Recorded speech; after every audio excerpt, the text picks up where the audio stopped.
Here we will be talking about noun. यहाँ पे हम संज्ञा के बारे में बात करेंगे.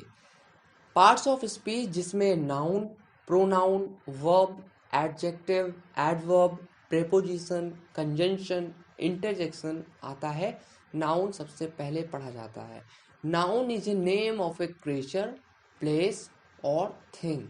नाउन या संज्ञा जंतु, स्थान या वस्तु का नाम होता है. Generally noun is categorized into 5 types. Noun हमारा 5 तरह का होता है. सबसे पहला personal noun. First one personal noun. Hindi में इसको व्यक्तिवाचक संज्ञा कहते हैं. Personal noun is a name of a creature, place और थिंग. ये जंतु, स्थान या वस्तु का नाम होता है. Personal noun is also called proper noun. Let's see some examples.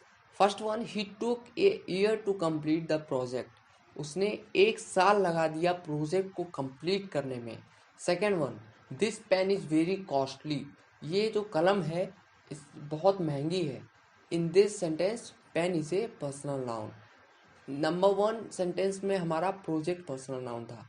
Third, Ram goes to the market. Ram बाजार जाता है. Ram is a personal noun in this sentence. Mango is very tasty fruit. आम बहुत स्वादिष्ट फल हैं. मैंगो आम पर्सनल नाउन है. Second one, common noun. Common noun को हिंदी में हम जातिवाचक संज्ञा कहते हैं. Common noun is it's a type of noun where it refers to a class of creature, place और थिंग. कॉमन नाउन हमारा जंतु, स्थान या वस्तु की श्रेणी या वर्ग को बताता है. हिंदी में इसको जातवाचक कहते हैं, इसलिए आप कह सकते हैं जात बताता है.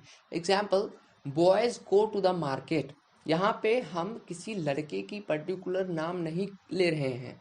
हम बॉयज एक कॉमन कैटेगरी को डिफाइन कर रहे हैं. So boy is a common noun.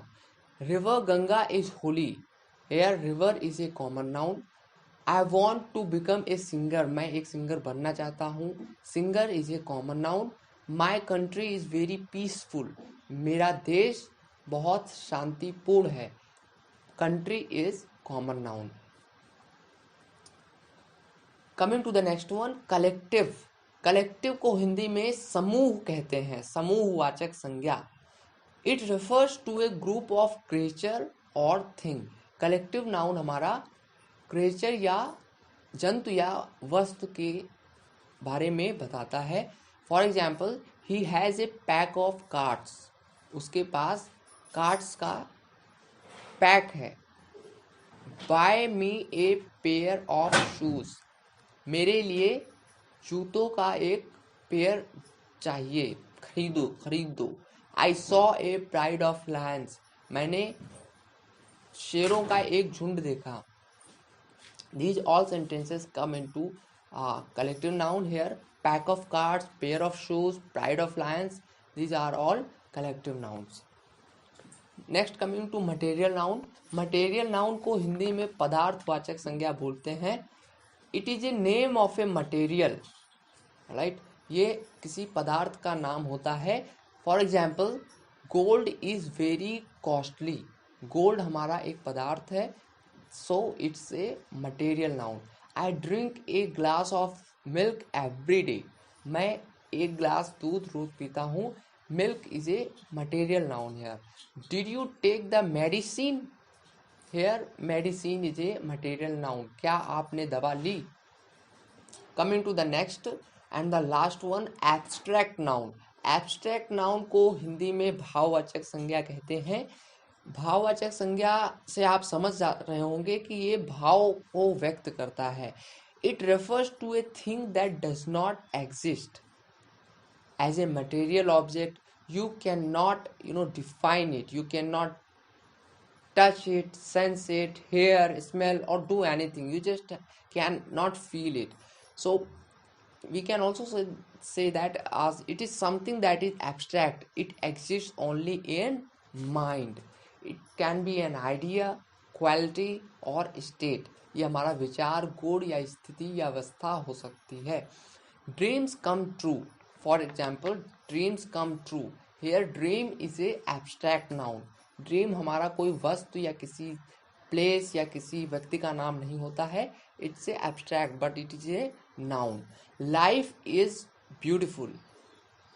Life here is abstract noun. Life जिंदगी बहुत खुशहाल है। Hope and things will get better. Hope आशा करो और चीज़ें अच्छी हो जाएंगी। Hope is a abstract noun. There is no gain without pain. बिना पेन के, बिना दर्द के कोई भी गेन नहीं होता है। Here pain is a abstract noun. Pain हमारा भाववाचक संज्ञा है। Thanks for learning English with us. You want some more videos? आपको कुछ और वीडियोस चाहिए पार्ट्स ऑफ स्पीच के ऊपर? Go to the description. नीचे डिस्क्रिप्शन में आपको उसका लिंक मिल जाएगा। Please like, comment, share so that more people can benefit from our content. Consider subscribing to help the channel grow.